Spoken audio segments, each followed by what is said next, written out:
El día de mi boda, el día que se suponía sería el más feliz de mi vida, mi vestido de novia, un sueño de tul y encaje, se sentía como una pesada armadura. Cada paso que daba hacia el altar, el tacón de mis zapatos blancos golpeando la piedra del pasillo, era un eco hueco de la ansiedad que me devoraba por dentro.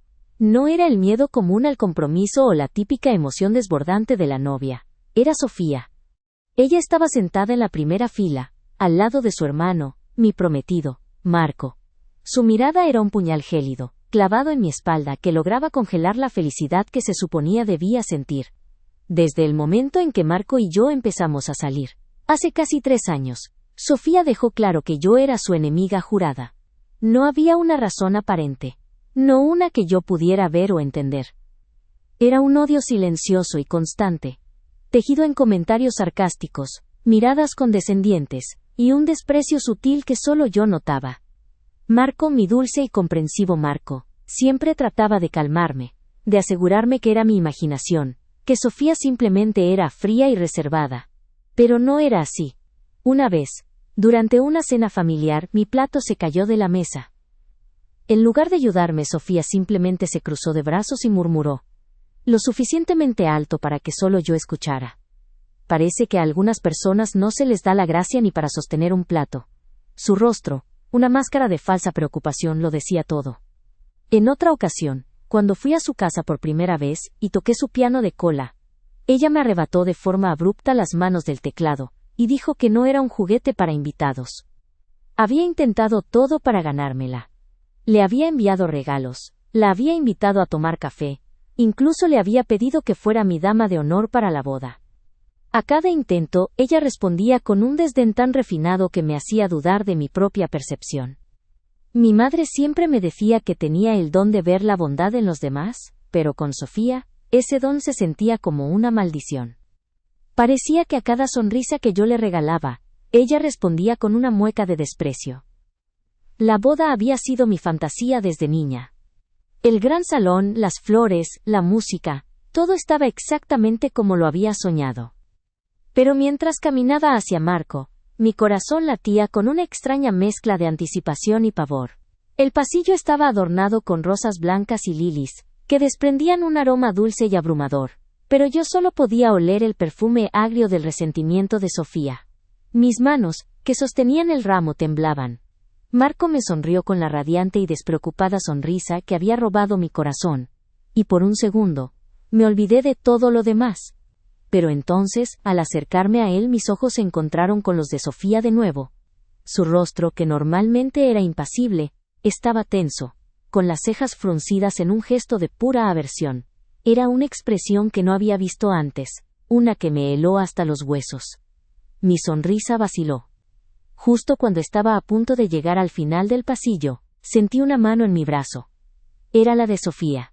Me detuve confundida, y el sacerdote, que ya había comenzado a hablar, se calló. Marco también me miró con el ceño fruncido. La música se detuvo. Todos los invitados se giraron para vernos. El mundo entero se detuvo en ese instante. El agarre de Sofía era sorprendentemente fuerte. Me susurró al oído, con una voz que era una mezcla de rabia y desesperación. Y sus palabras, un torbellino de emociones reprimidas, me golpearon con la fuerza de un huracán. En ese momento, en el umbral de mi nueva vida, finalmente me dijo por qué me odiaba. Lo que Sofía susurró en mi oído, no fue una confesión, sino una orden. No lo hagas, no te cases con él, huye. La sorpresa me dejó sin aliento. No era el porqué que yo esperaba, sino un ultimátum que desafiaba toda lógica. Su agarre en mi brazo se hizo más fuerte, casi doloroso. La música seguía en silencio, y el murmullo de los invitados se hacía cada vez más audible, una cacofonía de preguntas sin respuesta. Pero, ¿por qué? Logré susurrar, mi voz apenas un hilo. Sofía me ignoró, su mirada fija en Marco, que se movía hacia nosotros con el ceño fruncido. Podía ver la confusión en sus ojos, la preocupación. Él siempre me había protegido de Sofía, pero ahora, la barrera entre nosotras se había desvanecido por completo. Nuestro amor con Marco no había sido un cuento de hadas, pero era real. Nos conocimos en la universidad. Yo estudiaba artes, él, arquitectura. Él era mi ancla, mi refugio de la tormenta que era mi vida social y familiar. Mi pasado estaba marcado por una infancia difícil y una relación complicada con mi padre. Marco, con su sonrisa fácil y su inquebrantable optimismo, me ofreció una paz que yo nunca había conocido. Su amor no era solo palabras, era un puerto seguro. Me presentó a su familia poco después de que empezamos a salir, y desde el primer momento, Sofía me miró con desconfianza. Parecía evaluarme, sopesarme, como si yo fuera una pieza de cerámica defectuosa, que su hermano estaba a punto de comprar. Con el tiempo, las pequeñas señales de desaprobación de Sofía se hicieron más grandes y más evidentes. La primera vez que Marco me llevó a una cena familiar, ella hizo una serie de preguntas incómodas sobre mi trabajo, mis planes a futuro, y, lo que más me dolió, sobre mi familia. Cuando mencioné que mi madre había fallecido y que mi padre y yo teníamos una relación distante, su rostro se endureció y dijo con frialdad: «Ah, qué pena.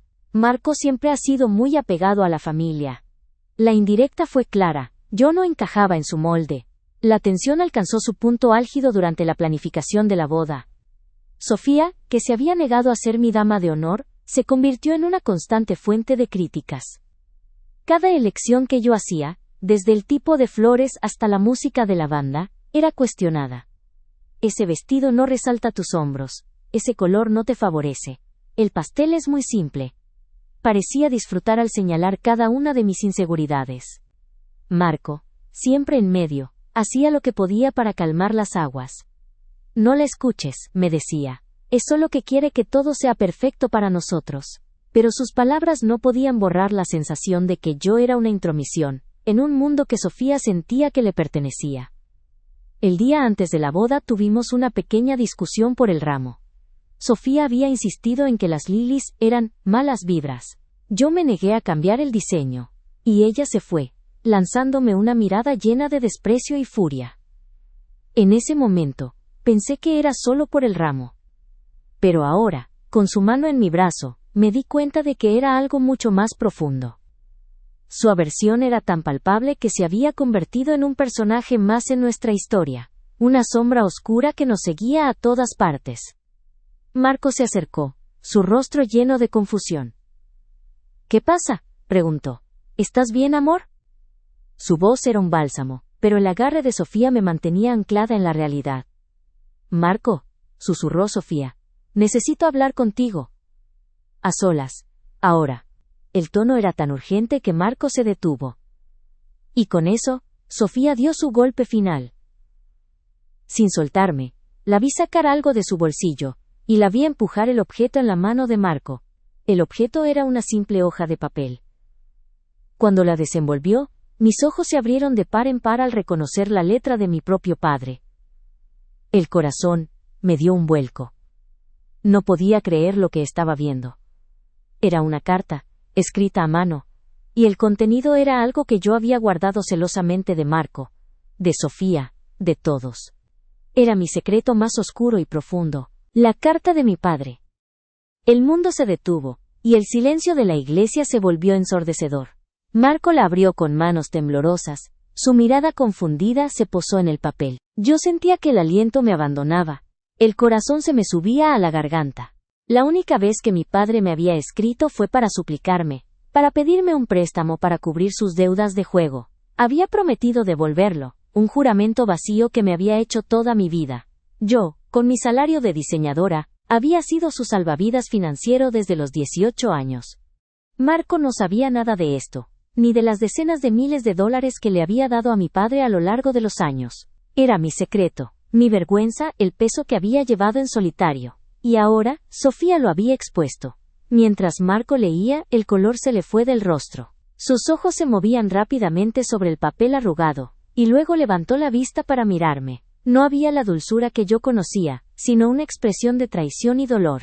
«¿Qué es esto?», preguntó, su voz ronca. «Es de tu padre. Le pide a Sofía un préstamo, y dice que no se atrevió a pedírtelo a ti porque ya te ha quitado todo lo que tenías. Dice que mi hermana lo haría por él. Para salvarla, hará». Las lágrimas se me agolparon en los ojos. La traición no era solo la de Sofía, sino la de mi propio padre. Había roto la promesa de no hablar con nadie sobre su adicción. Y peor aún, se había dirigido a mi cuñada, la única persona que ya me odiaba. Mis piernas se sentían como gelatina. Sofía se interpuso entre nosotros. Su rostro una mezcla de triunfo y furia contenida. Ahora lo sabes, Marco, dijo, su voz resonando en el silencio. No estoy tratando de arruinarte la vida, solo estoy tratando de protegerte de ella. Es una mentira, grité, mi voz rompiendo en un sollozo. No es una mentira, es solo una parte de la historia.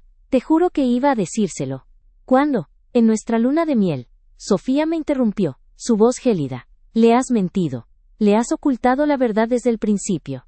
Has estado viviendo en la casa de mi hermano, disfrutando de su dinero y su amor, mientras tu padre se aprovechaba de ti. ¿Crees que un matrimonio construido sobre mentiras puede durar? La multitud miraba, estupefacta. Mis invitados, mi familia, todos presenciaban la humillación. Marco se apartó de Sofía, se acercó a mí y me tomó de las manos. Su tacto, que siempre había sido una fuente de consuelo, ahora se sentía como una quemadura. Yo no quería que te enteraras así, amor, dije, las lágrimas corriendo por mis mejillas. Mi padre, es una adicción, la vergüenza de toda mi vida.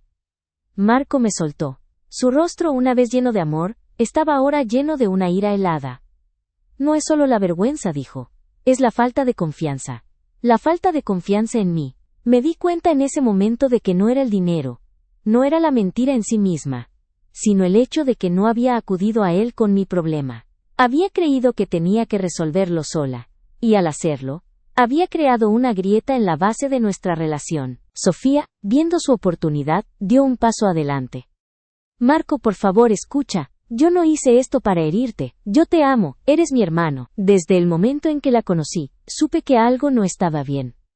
Ella no hablaba de su pasado, y cuando lo hacía, era siempre una historia vaga. Ella es una carga, una responsabilidad, y no merece tu amor. Yo lo hice por ti, porque te amo. Ella te va a destrozar, y no voy a dejar que eso pase. Sofía, Marco comenzó, pero ella lo interrumpió con un alarido. No, la he odiado desde el principio por esto, porque su dolor, sus problemas nunca los compartió contigo. Siempre quiso cargar ella sola con todo. Nunca me sentí tan enojada y triste. Siempre he tratado de protegerte, y ella me robó tu confianza. Quiero que lo sepas, no quiero que te cases con ella. Marco me miró, y no dijo nada. El silencio fue su respuesta. No había amor en sus ojos, no había perdón. Solo la dura y dolorosa verdad. Se dio la vuelta y se alejó. Sin una palabra, sin una segunda mirada, mi prometido me dejó en el puerta del altar, delante de todos. Me quedé allí, congelada, mi vestido de novia empapado en lágrimas. La música de la banda de bodas, que había sido detenida abruptamente, ahora comenzaba a sonar con una melodía triste y melancólica. El sacerdote, el fotógrafo, los invitados, todos miraban, sus rostros llenos de lástima y confusión. En el altar, Marco había desaparecido. Me quedé allí, congelada, mi vestido de novia empapado en lágrimas. La música de la banda, que había sido detenida abruptamente, ahora sonaba con una melodía triste y melancólica. El sacerdote, el fotógrafo, los invitados, todos miraban, sus rostros llenos de lástima y confusión. En el altar, Marco había desaparecido.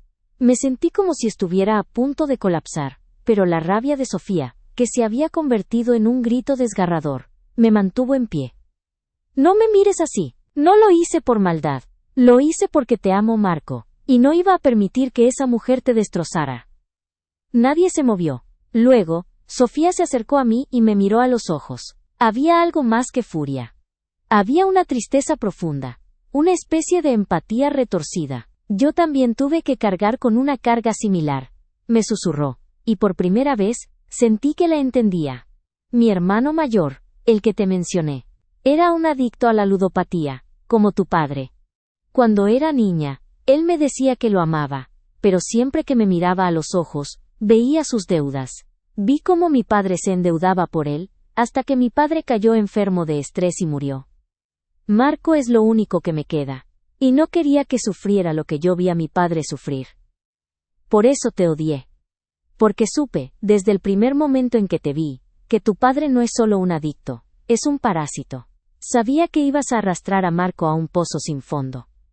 No pude soportar la idea de que mi hermano sufriera por tu culpa, por lo que creías que era una carga tuya. Sus palabras me golpearon como un puñetazo, pero no por la dureza, sino por la verdad. La vergüenza y el dolor que sentía se transformaron en un entendimiento amargo. Sofía no era solo una cuñada envidiosa, era una hermana rota por el pasado, obsesionada con proteger a su único hermano de un destino que ella conocía muy bien. Yo, por mi parte, me di cuenta de que había confundido el amor con la compasión, y el secreto que había guardado de Marco no era un acto de bondad, sino un acto de traición a mí misma, a mi propia felicidad. Marco nunca me había pedido que lo salvara de nada, y al negarme a aceptar su ayuda, le había negado la oportunidad de amarme completamente. Me alejé de Sofía, que se quedó allí, llorando en silencio. No había nada que decir. Salí de la iglesia y caminé hacia la entrada. El sol brillaba, pero yo sentía el frío del aire. Mi padre, que había estado escondido entre los invitados, se acercó a mí, su rostro arrugado por la preocupación. Hija, ¿qué pasó? Te lo juro, solo le pedí prestado a Sofía. Lo interrumpí con un gesto de la mano. Se acabó, padre, dije con voz firme. Se acabó. No más. Si quieres ayuda, pídela. Pero ya no tienes nada que ver conmigo. Miré el vestido de novia, tan blanco, tan hermoso, y lo vi como una mentira. Me lo quité en el hotel, lo tiré en el piso y lo pisé con furia. En ese momento, no era una novia, no era una hija, no era nada de lo que la gente quería que fuera. Era yo, finalmente libre de mis propias cadenas. El día siguiente, me desperté en mi hotel, sintiéndome extrañamente aliviada. Marco me había llamado varias veces. Le respondí. Marco, no hay nada que decir, le dije. Te mentí, y me mentí a mí misma. La próxima vez que alguien te diga que te proteja de mí, por favor, escucha. No te merezco. Colgué. No había rabia, solo una tristeza tranquila. Los días que siguieron fueron un torbellino de emociones, pero no había arrepentimiento. Me di cuenta de que mi boda no había sido cancelada. No. Mi boda con una vida de mentiras, miedos y deudas había sido cancelada. Me había liberado. La historia de mi vida no terminaba en un vestido blanco y un velo, sino en un nuevo comienzo, más fuerte, más auténtica, más valiente. Al final del día, mi cuñada, la mujer que siempre me odió, me había regalado, sin saberlo, la lección más grande de mi vida. La libertad de ser yo misma.